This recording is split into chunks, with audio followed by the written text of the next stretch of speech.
वर्षा का मौसम है और इस मौसम में हम जहाँ भी कहीं बाहर घूमने के लिए जाएं तो अपने साथ में देखिए इस प्रकार से फलों के बीज हम साथ में ले जा सकते हैं।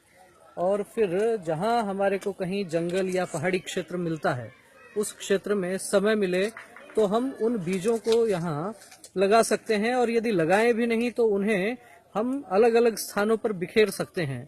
प्रकृति में अपने आप और खासतौर पर जंगल का जो क्षेत्र होता है उसमें बहुत आसानी से ये बीज अंकुरित होकर पौधे बनते हैं और वृक्ष बनते हैं, क्योंकि जंगल में संघर्ष करके ये बीज पौधे का और वृक्ष का रूप लेते हैं।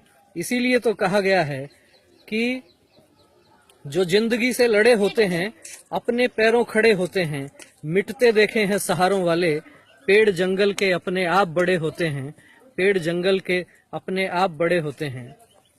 हमारे साथ ये सज्जन हैं तो आज नींदड़ हरमाड़ा क्षेत्र में नरसिंह जी की डूंगरी में एक कार्यक्रम में हम लोग आए हुए हैं और अपने साथ में ये चीकू के बीज लेकर आए हैं। और चीकू के बीजों को इस पहाड़ी क्षेत्र में आप लगा रहे हैं। निश्चित ही पर्यावरण की दिशा में ये एक मील का पत्थर साबित होने वाला है। इस क्षेत्र में हम देखें तो वास्तव में पहाड़ की तलहटी और उसमें ये जंगल का सा क्षेत्र नजर आ रहा है। इसमें एक ही प्रकार के पेड़ हमें नजर आ रहे हैं, लेकिन यदि हम सब लोग इन सज्जन से प्रेरणा प्राप्त करके और अपने साथ में फलदार वृक्षों के बीज हम लेकर आए तो ये भी पर्यावरण की एक सेवा हो सकती है।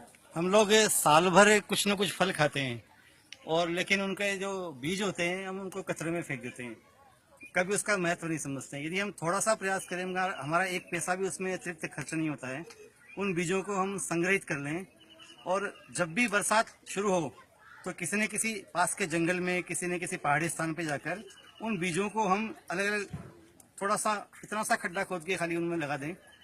उनमें से 10% बीज लगने की संभावना, पूरी संभावना होती है, उससे अधिक भी हो सकती है।